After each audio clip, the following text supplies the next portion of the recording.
Selamat pagi semua, perkenalkan nama saya Novita Veka, NPM 12160165. Di sini saya akan membawakan materi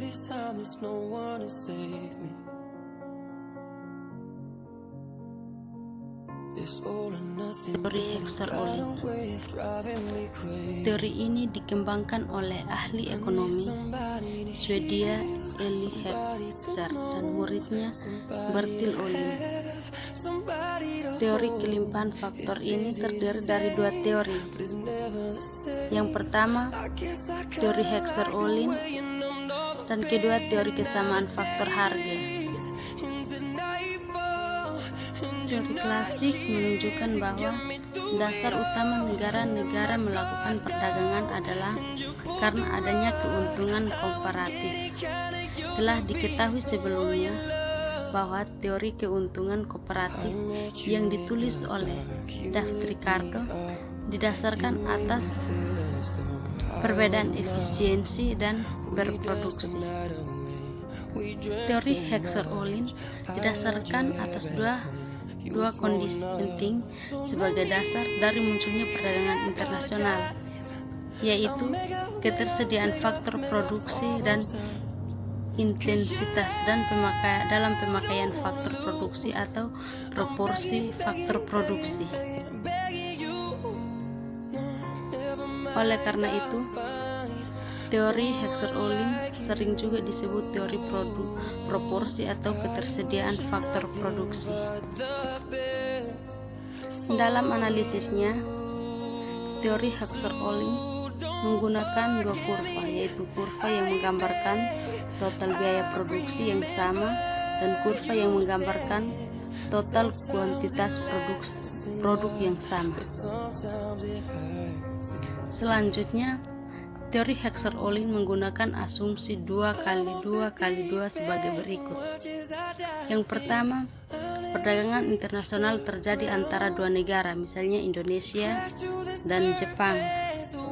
Yang kedua, masing-masing negara memproduksi dua macam barang, misalnya pakaian dan radio.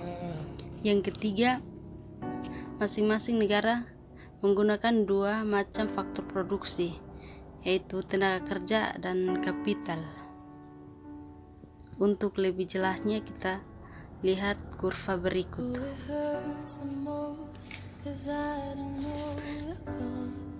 Pada negara satu menghasilkan dua jenis barang, yaitu barang A dan barang B. Pada barang A dihasilkan satu modal dan satu tenaga kerja, sehingga rasio perbandingannya 1:1 sama dengan 1.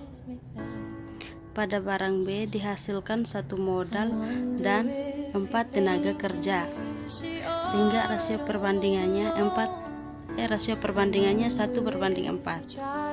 Negara satu disebut intensif pada modal karena modal menggunakan tenaga kerja yang lebih efisien.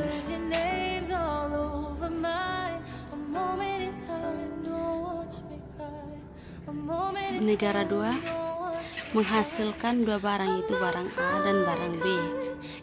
Pada barang A dihasilkan 4 modal dan 1 tenaga kerja. Rasio perbandingannya 4:1. Pada barang B dihasilkan 2 modal dan 2 tenaga kerja. Rasio perbandingannya 2:2 sama dengan 1. Negara 2 disebut intensif pada tenaga kerja karena modalnya jauh lebih besar. Perbandingannya pada negara 1, barang A dihasilkan 1:1 sama dengan 1. Barang B dihasilkan 1:4. Jadi barang A lebih mahal. Jadi intensif modal memilih penggunaan tenaga kerja lebih sedikit dan modalnya juga sedikit karena sama-sama 1. Jadi memilih spesialisasi di barang A.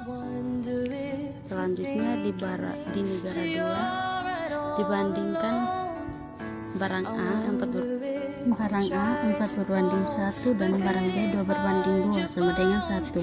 Pada negara 2 disebut intensif pada tenaga kerja.